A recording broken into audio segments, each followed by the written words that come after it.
Welcome to Grow Law Firm Podcast. I have an amazing guest with me here today. Her name is Brooke Lively, and Brooke is the co-founder of Cathedral Capital, a firm that, among other things, does CFO work for law firms. Brooke, welcome to the podcast. Thanks, Sasha. I appreciate you having me. Absolutely. And this, as I have shared earlier just with you, is an atypical journey. Typically, a team member of mine looks for people to invite to the podcast, and I play no role in it. In this case, I actually read your article. I believe it was an attorney at work, and I liked it so much. And I also thought that some of the things that you said there I did not agree with completely, but I'm like, I gotta have her on the podcast. So here we are. Goody. Let's debate. Amazing. I think the debate will come a few minutes into the podcast episode. Right now, I want to ask you a silly question, and that is, what does a CFO do for law firms? Because my assumption is, and I get to speak with incredible number of lawyers, one-on-one, every single year. I assume that if I asked 90% of them, if they knew what CFOs do for law firms, I would get a blank stare. Yeah. And I think that's really typical. So a CFO is really a partner with the owner or owners of the firm.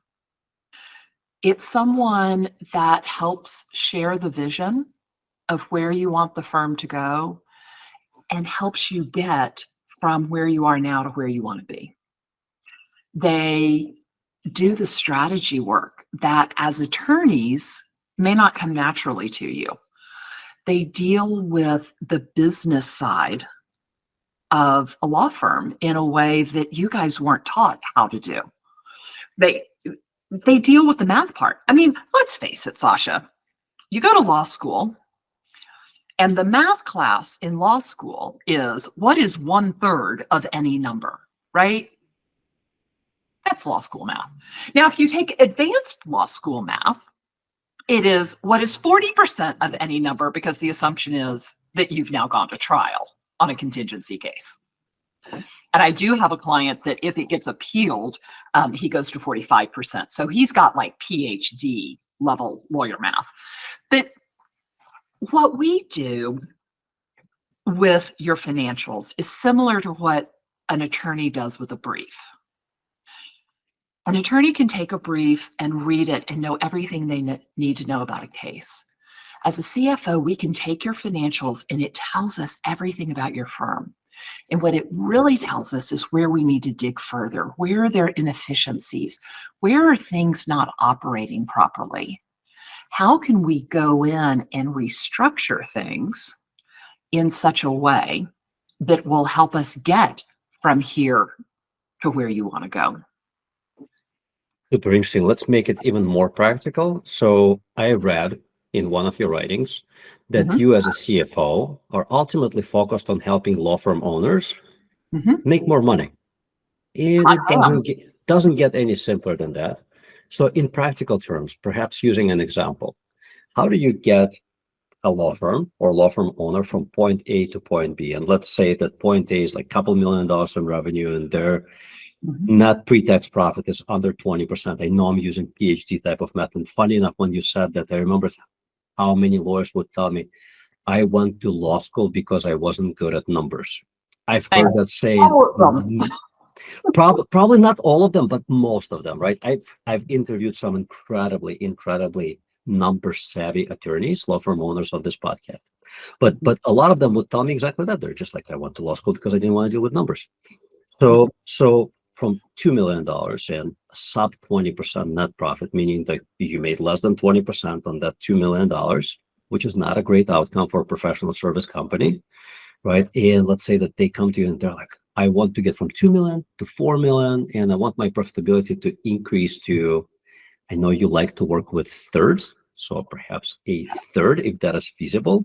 So can you talk to us about like how you, in your role as a CFO, could help a law firm owner accomplish those results? Yeah, so we worked with a firm out of Nebraska. They'd been stuck at about 5.5 million for 3 years. A real action-oriented guy. And his profit margin was really low. It was single digits. And because he's so action oriented, he was like, yeah, this no growth thing is not working for me. So he came to us and we said, all right, where do you want to go? And he told us where he wanted to go. And we said, all right, well, the first problem is you don't have the money to grow because you're not profitable enough. So here's what we need to do. First place we looked was the way he was paying his people. He was paying his attorneys improperly. So over the 3 or 4 years that we worked with him, I think we rolled out maybe we worked with him for 5 years. We rolled out 3 different compensation plans to his attorneys because where they were and where they needed to be were so different that we couldn't do it all in 1 year. We had to gradually move to where it was. So instead of spending 50% of his revenue on his people, on payroll, we got that down into the high 30s. We also looked at his marketing, and we told him he was spending too much on marketing. And when we went to his marketing people, they couldn't give us any stats. They couldn't give us any numbers on his marketing. And we are all about making data-driven decisions. Because if we've got the numbers, then we know we can make the right decision. Well, basically, he had to fire his entire marketing department. And he fired his marketing department, turned it over, and got new people who could give us numbers. And so he could make decisions based on what they said. And he did a lot of other stuff. The new marketing people were fabulous. More clients were coming in the door. We had redone the comp packages. We had realigned the pay with what we wanted his people to do. So more work was moving through the firm. He's going to do, I think, 27 million this year. How many years has it been? I think so. He left us about a year ago. Mm-hmm. So 6 years? I think like 6 years. So he went from no growth for 3 years, stuck at 5.5 million, to over 5xing it, like 650% growth. And he has double-digit profit margin. Mm-hmm. So this is something that a CFO can do for you. By the way, CFOs should not be confused with accountants. Correct. It's a different role. Well, actually, let me say that a number of my CFOs are accountants. Accountants, of course. Let's be really clear here. An accountant is really it's a job description that can be applied to a lot of different things. Mm-hmm. Normally, when people say accountant, they mean your tax accountant. That's how most people think about accountants. Yeah. And we don't do tax. Mm-hmm. We are what is thought of as a managerial accountant. Mm-hmm. We are going to help you manage your company in a better way. Mm-hmm. Let me try to frame it the best way that I understand the difference between accountants and CFOs. And I know that accountants can do different roles, but in layman's terms, an accountant, more often than not a managerial accountant, not a CFO, is someone who looks backwards and counts what happens. A CFO who examines what happened in the past and looks forward and tells you how to make things happen so that they're aligned with your numeric goals, like revenue and profitability. And ultimately, because we all retire at one point or another, either by design or default, but ultimately, it's something that doesn't just drive the revenue or the profitability, it drives the value of the law firm. So it's actually a valuable, sellable entity, which, let's be honest, most law firms are not. No, but let me tell you, Sasha, that is going to become more and more important. We have already seen a lot more law firms changing hands in the past few years, and there are two things driving it. I think one is there are more law firms being run as a business and less as a practice. And two, deregulation is coming. They have already deregulated in Utah and Arizona. Mhm. So non-attorneys can own law firms in those two states. Utah has the sandbox. Arizona has the ABS, the alternative business structure. And by doing that, I talked to somebody the other day who said there's one new ABS every week in Arizona. I haven't checked that stat, so don't hold me to it. But a lot of them are being done by private equity firms. They're investing, they're getting ready to buy your firm. But that's great for attorneys because you have the opportunity to build a sellable company now. Yeah. But most attorneys, because they didn't go to a business school, They didn't. right? And the law firm model is such a traditional model. They don't think about their business as a business, but rather as a practice. And I find that just about every attorney I spoke to, almost every attorney I spoke to, ever. And I get to speak with 200, 250, 150 attorneys, just one-on-one every year. Mhm. Very, very bright people with incredibly strong legal acumen and fairly weak business acumen. Mhm. But it's interesting because in that industry, unlike most others, there's the highest propensity of self-employed folks. Mhm. So more than half of lawyers are actually self-employed, Yeah. whether they're a solo or are operating in a partnership that is a small business. So developing that business acumen is probably the best investment or one of the best investments that they can make. But because they don't think about their law firms as a business, unfortunately, most just continue practicing. Well, and I had that experience this week. So for 2 days this week, I sat in a conference room in New Orleans and I helped two law firms merge. And it was really interesting because one was a 75-year-old law firm, and there were one partner had already retired. There are two that are going to retire. One's retiring at the end of the year. There was kind of the next generation of partners who are in their 50s. And it was so interesting to watch those in their 70s, 80s going, but that's how we've always done it. And you could see the realization on their face Mhm. that maybe that wasn't the best way to do it.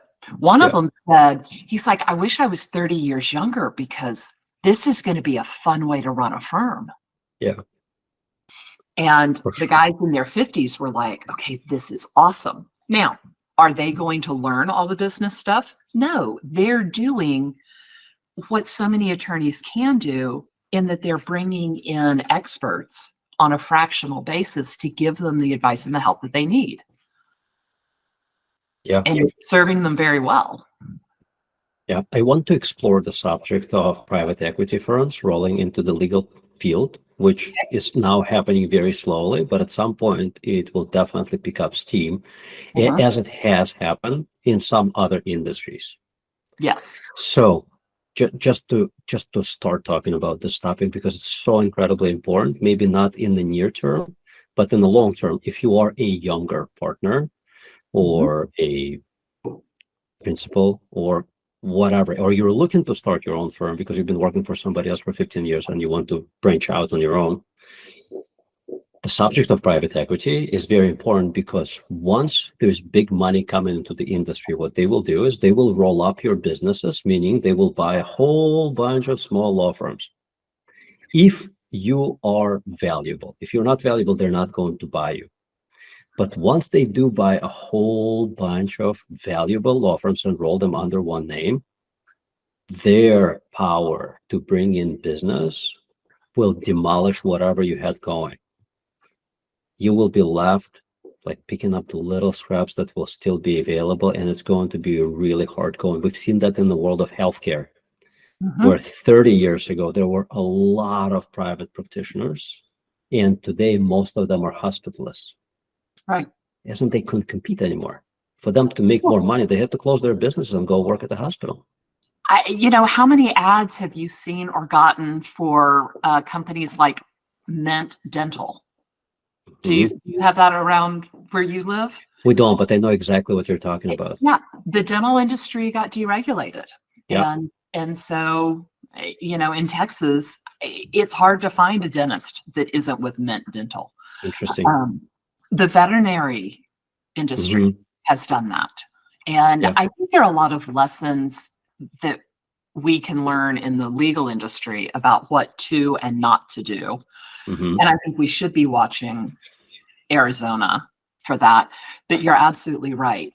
Clients are going to be harder to come by. It's going to be more expensive for the average law firm to get a client. And you're going to have to really set yourself apart in some way from those big behemoth law firms that are going to arise that are backed by the PE money. Right. So when I think about that, and if I owned a law firm right now, I wouldn't be shaking in my boots, but I would be thinking about how do I create the best business I can while there are no behemoths of competitors here in my field. So, for example, like family law or estate planning, like M200 law firms, the largest law firms, are not a big competitor to you because they don't care about your $5,000 average case value clients. That's just not Mhm. what they do. But once private equity rolls in and they start buying up your competitors left and right, those that are actually valuable, and what makes them valuable, in my opinion, and this is where I want to hear your opinion on this, is their ability to predictably generate cash and do so profitably. Mhm. So having a machine that produces prospective clients, converts them into retained clients, and produces cash is what private equity cares about. They don't care about law. No. It's irrelevant. It's just another business to buy up and crank out more cash on whatever it is that they invest into it. And so I always think about it this way. If you do not have a strong business acumen, if you have a really small law firm and it's not really growing, you need to think about like this will be the reality potentially 5, 10, 15 years down the road. What are you going to do about it? Because you have a lot of time, but this time shouldn't be wasted. You should think about how to make it the biggest, baddest law firm that you can and just roll with it, because when they will come around, you may be actually in such a good shape. And a friend of mine has done it in a completely different industry a couple of years ago. He has an HVAC company, HVAC. They do air conditioning. Yeah. Private equity. We're here in Chicago. He's built it for like 7 years. Private equity came to him and they're like, "How you doing?" And he's like, "What's up?" And they're like, "Can we take a look at your financials?" And he's like, "Why?" And he's like, "Well, we're buying your competitors. So we're either going to compete against you or you're going to become part of us and you're going to grow faster." And he's like, "Curious, what would you give me for this thing?" And they look at his financials and he is not an HVAC guy. He doesn't know very much about air conditioning or heating systems, but he's a business guy. His partner was a technician. Yeah. And they're like, "We'll give you 10 mil." And he's like, I And could he's work like, with that. "I could live with it, but what else?" And they're like, "We'll also give you a little bit of equity in our very large company. So that 20 years from now," and the guy's like, he's my age, he's in his mid 40s, 20 years from now, when you're ready to retire, you're going to own quite a few shares of a massive company that you contributed to for the past 7 years. And you can stay on board if you'd like to. Yeah. It's totally up to you. He had a buyout for 3 years, which is still rolling. It will be Mhm. completed, I think, like later this year.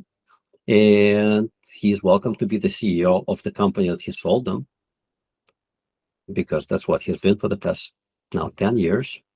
And Yeah. he's a very successful guy. And so if you think, "But I'm a lawyer and I want to continue practicing law," that's cool. But you can be an effective CEO of your law firm and be part of that private equity group that's going to potentially help you create generational wealth. Well, and we're working with a firm it's a personal injury firm. And personal injury is the first place that private equity is going. I mean, they're already there Yeah, with the financing. yeah, But those are going to be the first firms that they buy. And he knows it. And he knows that once they start buying, that the case acquisition cost is going to get exorbitantly high. So we're preparing now. We figure we've got 5 years. I mean, he is going all out on marketing and is stacking as many cases as he can and will for the next 5 years. So for the next 5 to 7 years, he's basically just pulling in as many cases as he can. He's working with us to make sure the business side of the firm is running really well. And then he's planning on selling. Yeah. Because he will have huge case inventory. His business will run like a top. Yeah. And he will be so attractive because he doesn't want to compete post private equity money. Very smart. And he knows that because of his practice area, he's going to be on the front lines of that. Mm-hmm. Where a family law firm, it's not going to be right as fast. Yeah.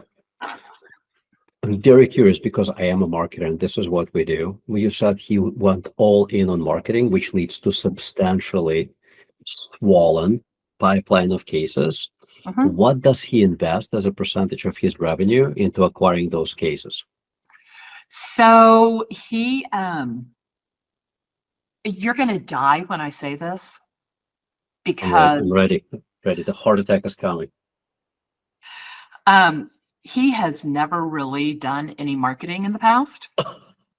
No, a lot of lawyers don't. And so, and because of the type of cases he does, they are highly complex. 99% of them come from other attorneys. mm-hmm.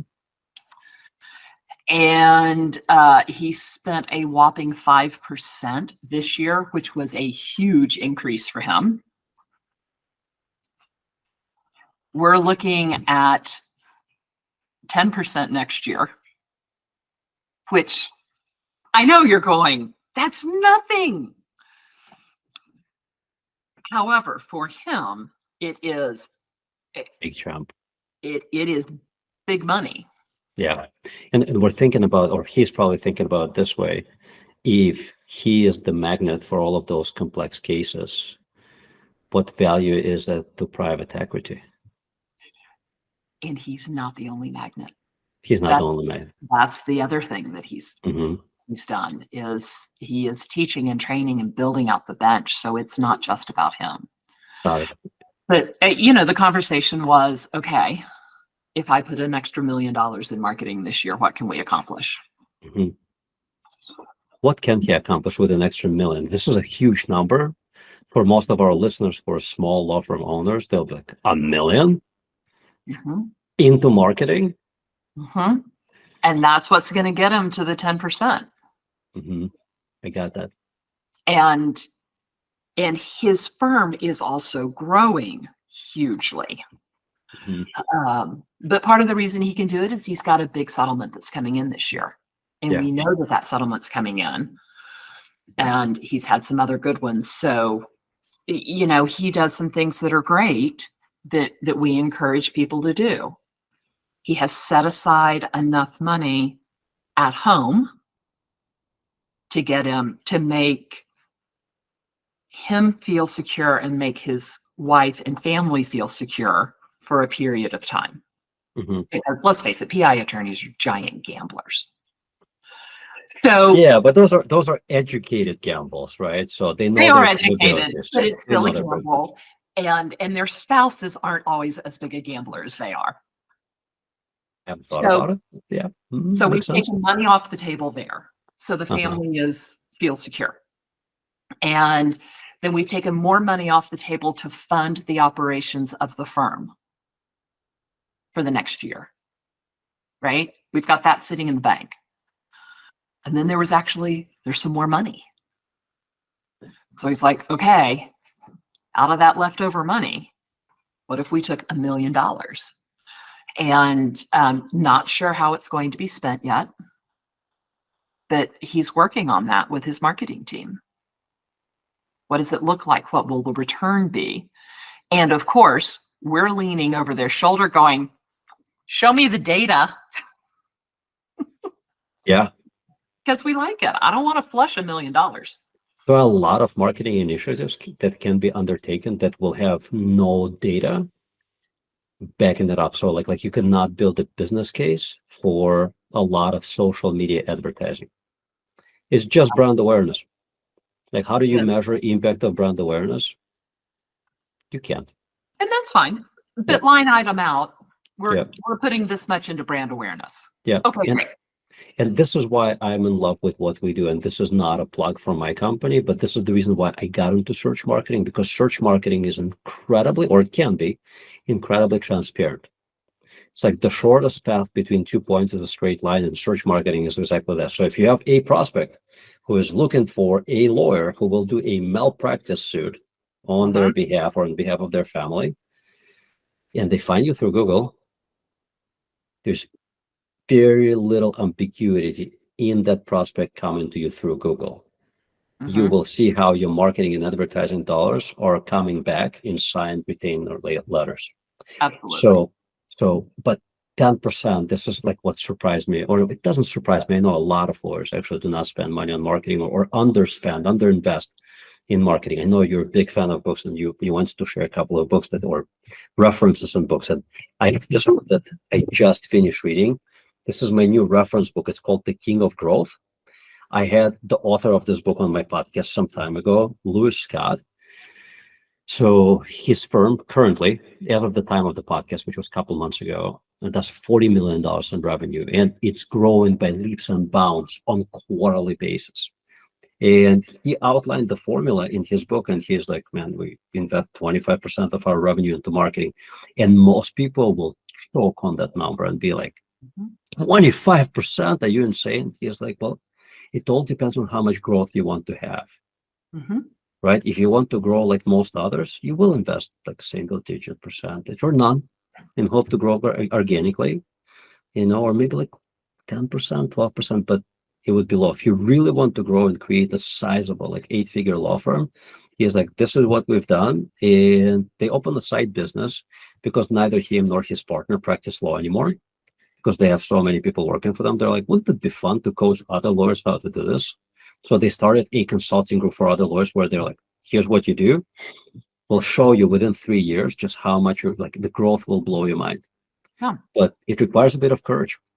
And Sasha, I think that's true. I actually have a client I got an email yesterday. I've got to respond to him. I haven't responded yet.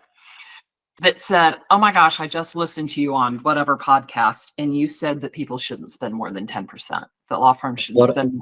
That's what I read in that article. That's what caught my attention. I'm like, we're going to debate this one.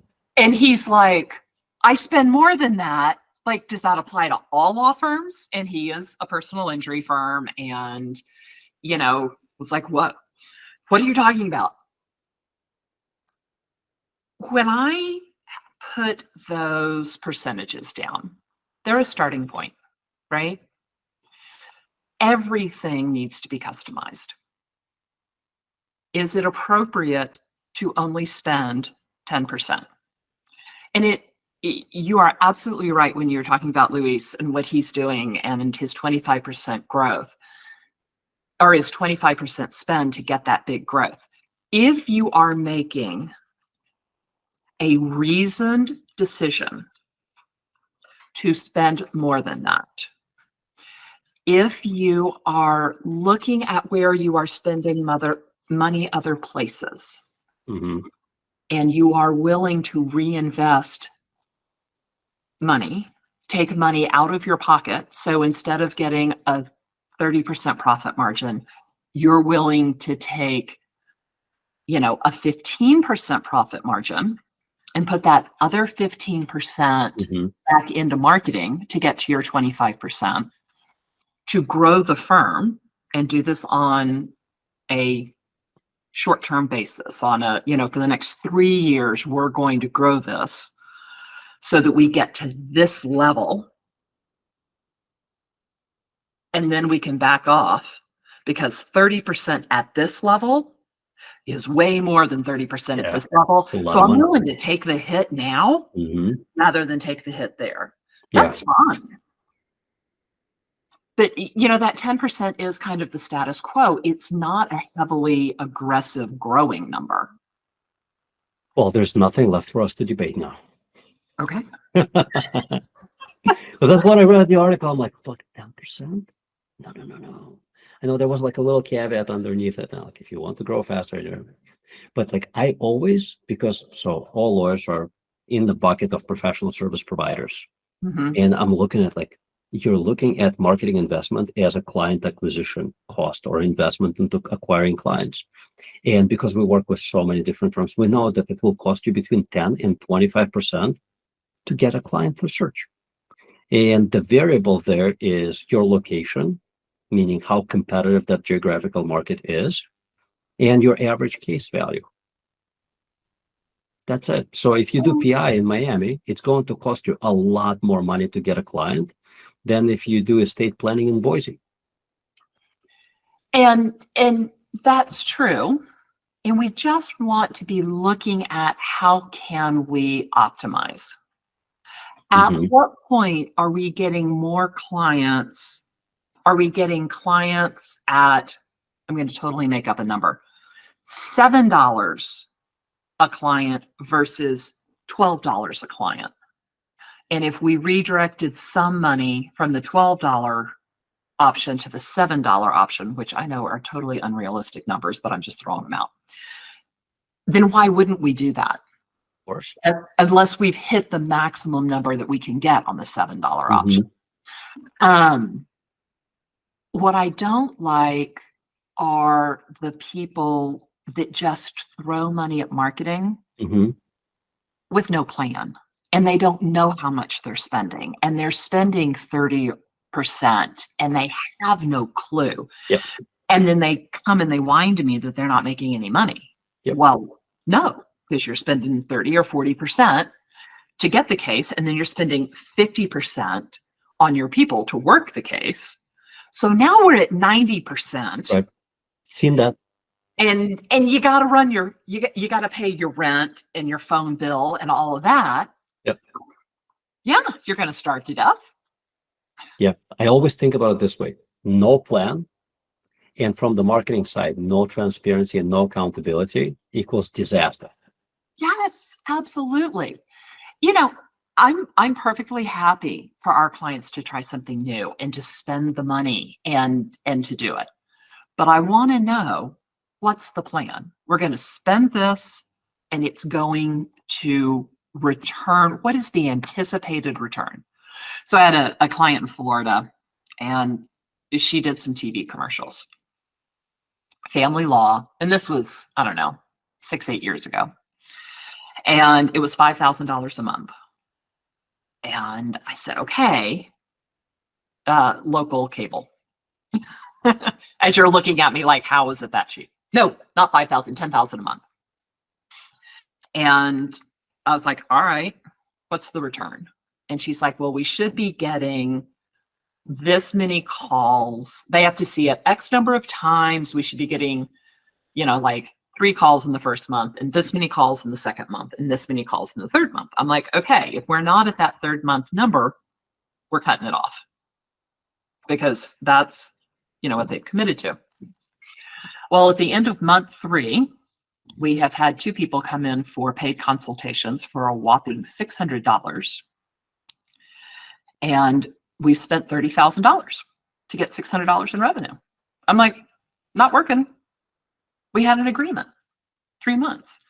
Well, I mean, that salesperson must have been really good, because they convinced her to go on for 2 or 3 more months. And she got like 1 more consultation that did not convert. We got to have a plan, and we've got to have a circuit breaker. Yeah, that makes perfect sense. I'm not an expert in broadcast marketing and advertising, but what I do see is there's little evidence to support what I'm about to say, other than my conversations with lawyers who do a lot of broadcast advertising. And when I talk about broadcast advertising, that includes radio and TV and billboards and advertising on bus stops and advertising on actual buses. So they told me that to blanket a market is and reach substantial awareness in the marketplace of your brand as the go-to law firm, you need to allocate $1 million a month. Ugh. So per market, what we're talking about, large markets, right? Not, I'm going to use example of Boise, which I really love. I really love Boise, but I live in Chicago, like Chicago size market, 10 million people. If you want to get brand awareness, you're Uh-huh. dropping about $1 million a month. So Yeah. this is the domain of very large PI law firms like Morgan and Morgan Mhm. and Lerner and Rowe. Like guys who John Morgan is very public about his budget. He's like, 2021, we did $1 billion in revenue. We spent $160 million on advertising across all channels. Mhm. So he can drop $14 million a month on advertising, and that buys him a lot of brand awareness. A lot of brand awareness. Most lawyers do not generate $1 billion in revenue. There's Right. Glenn Lerner, I met him in person. He told me in person like what it is that he spent on advertising. It's in the tens of millions of dollars. So when you go to certain parts of Chicago, he's It's everywhere. everywhere, absolutely everywhere, right? Because he can, and he probably cannot measure the impact of those advertising dollars for at least 2, 3 years. So if you can have that kind of spending power, God bless. But if you need to have direct response, 3 months of TV advertising, don't You even do. start. Don't do Yeah. it. It's nothing. It's peanuts for the TV station, and it's a devastating loss to you because you're out of $30,000 or $50,000. Just It goes took out us the a window. while to dig out of that. Yeah, that's like if you're funding your kids' college education, that could be 30, 40% of it. Yeah. That was a year of college. Yeah. So that sucks. But okay. So here's what I'm learning by us having this conversation. It sounds like when you partner up with your law firm clients, it's really a partnership where you take no equity in their business, Nope. but you bring a lot of business acumen to the table where it's usually badly needed. Yes, and because we specialize in law firms, because we've worked with so many, we can tell you what's normal in a PI firm. We Mhm. can tell you what's normal in a family law firm. We can tell you what's normal in an immigration firm. That We makes know great sense. we know not just law firms, but we know down to specific practice areas what it should look like. We can tell you the difference between how a family law firm should run and how a PI firm should run. We can tell you the difference in marketing spend. We can tell you the difference in the way you're going to motivate the employees. We can tell you the difference in the way you're going to structure Mhm. the your org chart and who Yeah. people answer to. Yeah. So you're really like a partner that every law firm owner should want to have, but don't have because lawyers partner up with other lawyers. That's right. They partner up with other people Hmm. who But who haven't had yeah. and shouldn't have Hmm. the the business math and accounting education that we Business have. acumen. And Yeah. it's not that these attorneys can't learn it. They Hmm. absolutely can. They are Well, plenty smart, Sasha. so learning is one thing, but knowing what you know is a different thing, right? So, Well, but they could learn it, but it's a waste of their time. but even if it wasn't, imagine like you've been doing this. Cathedral Capital has been around for 10 years, if I'm not mistaken. You started in Yeah. 2013. So have you worked with law firms before you started Cathedral Capital, or has it only been 10 years? No, I worked for law firms before that. Okay. So how many law firms, how many balance sheets, income statements, cash flow statements, etc., how many of these conversations have you had in over a decade? Thousands. Thousands. So there is not a single attorney who is a practicing lawyer or a managing partner at the law firm who has had thousands of conversations about business structure, financial structure, and operations of a law firm.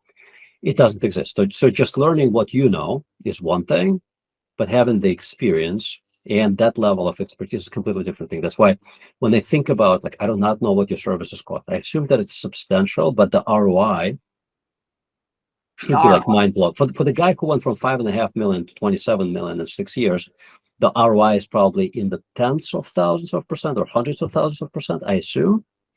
Right. But for most, like what's the ROI if you know? Um, Three-year You asked timeline. me a question that I can't answer off the top of my head. We're actually Gotcha. working on a database that has that.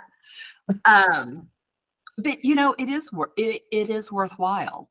Mhm. Mainly because we bring so much more to the bottom line. But even more than that, it is the peace of mind that the owners get because they have someone there with them, helping them make the decisions, that knows their firm inside and out, that has seen it before, that knows what the right move is, and they're not alone anymore. Mhm. You know the expression, it's lonely at the top? Mhm. It's lonely and scary to own a law firm. Mhm. Even if you have partners, because Even if you have partners, because they don't know any more than you do. right, so there's no complementary skill set or expertise. It's the same skill set with the same expertise. Yeah. Yeah, so there You're are still no looking, answers.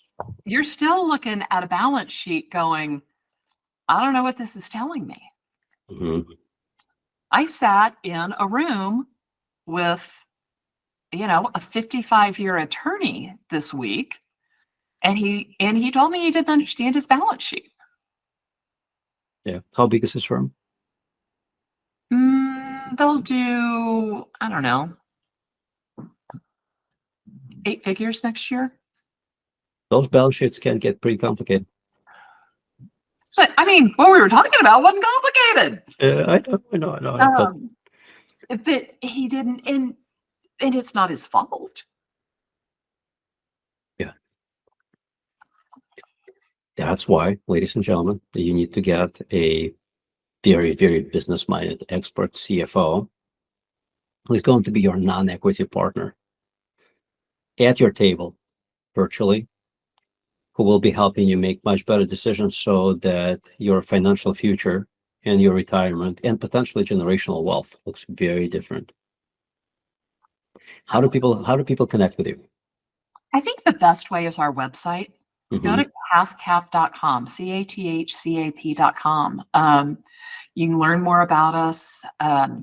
If you want to book a call with me, you can book a call with me, and I'm happy to chat with you to learn more about your firm and just give you my opinion for an hour.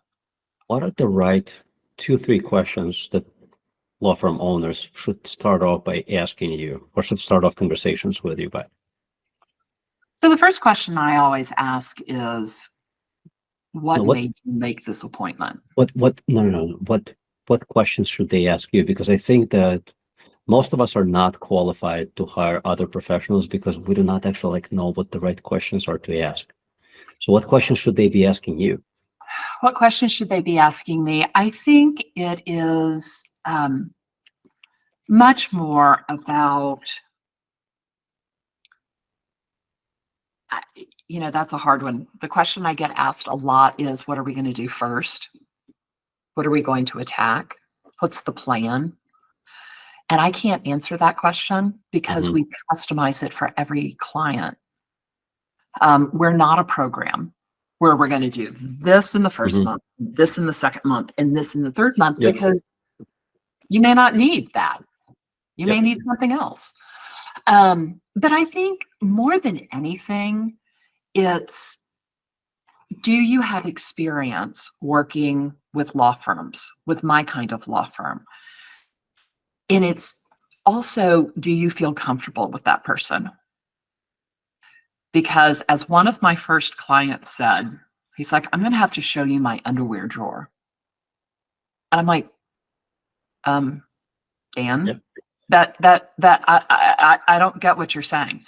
He's like, that underwear that's stuffed in the back of the drawer that has like holes in it and maybe some skid marks. I'm like, oh my God, I'm turning around looking at his wife going, you need to buy him some new underwear, apparently. He's like, I'm going to have to show you that. And I'm like, I'm going with your metaphor here. But yeah, you're going to have to show me that. Mhm. We're totally non-judgmental. Mhm. I truly believe that people make the best decisions they can at the time with the information they have. Of course. Yeah. If we went back and did it again, would we make the same decision? Don't know. But this is where we are. So you need someone that you feel comfortable enough with to open up your underwear drawer, because you're going to have to tell them everything. So ask yourself, do I feel comfortable with this person?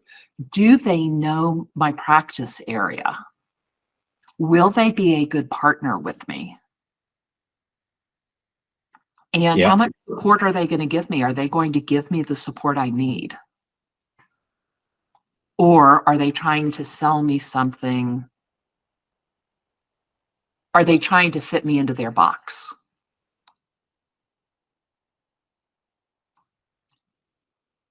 Awesome. This has been a great interview. Ladies and gentlemen, Brooke Lively, Cathedral Capital. I think if you own, and I assume that most people who listen, watch this, you probably own your own law firm. You owe it to yourself to just at least call and talk and see what is possible. Because as you mentioned earlier, like we've always done things a certain way, bringing in the right partner can make all the difference. Steve Wozniak was building computers in his garage, and he would have never become what he has become if Steve Jobs did not appear at a certain point and became his partner. Well, He was and a on the brilliant flip engineer. side, Steve Jobs wouldn't have become who he was without Absolutely Steve true. Wozniak. Absolutely true. Well, there you go. Brooke, thank you so much. Thank you, Sasha. I really enjoyed it. And that's a wrap. See, it was There we go. super. It was super easy. And I got to meet Millie, who was like doing her own thing behind you from time to time. She was great. She was participating the best that she could. Yeah, she likes to do that. Yeah. Seriously, very deep insights. I've interviewed one other CFO on this podcast. You're just super. Oh, great. Wealth of information. My production team runs about 3-week turnaround time now, but in 3 weeks, this video, this audio, still shots with your brilliant quotes, etc. All of that will be ready, and I'll reach out to you and share all that stuff. But you please share it on your social. I think this was a very revealing conversation for maybe some of your prospects who may be trigger shy and they're not ready to talk to you, but they listen to this and I'm like, wait, you took a guy from 5.5 million to 27 million. It warrants a question like, how exactly did you do that? And you answered some of that on the podcast, and I think you can probably go a lot deeper in the one-on-one with a prospect. Well, So, and obviously it wasn't all me. oh, I mean, no. it wasn't all us. He is an amazing human being. Yeah, but that amazing human being was stuck at 5.5 million for 3 years. He was stuck at 5.5 million. So you have to listen, like my when I joined my company, and now it's 15 years in existence, it Mhm. was 4.5 times smaller than it is. And we're still a small business, so $4.5 million company. When I joined them 5.5 years ago, it was $1 million company, and they Mhm. were stuck at that million for 3 years. Yeah. Good people doing things right way, they were just stuck, right? So I came with a very different background, and I had complementary skill set to the co-founders. Yeah. And I was like, we're going to do this different and this different and this different. It's going to take some time, but we'll get there. And we got on the path of fairly rapid growth where we would, well, 4.5 times. Yeah. And actually that growth was in under 5 years. So That's awesome. when you say like from 5.5 million to 27, like if you stagnated for the previous 3 years, Yep. that credit is due somewhere. Well, thank you. I Look, appreciate that. it was great to meet you. It's great to meet you. Thanks Chat so much. later. Yep. All right. Bye-bye. Bye.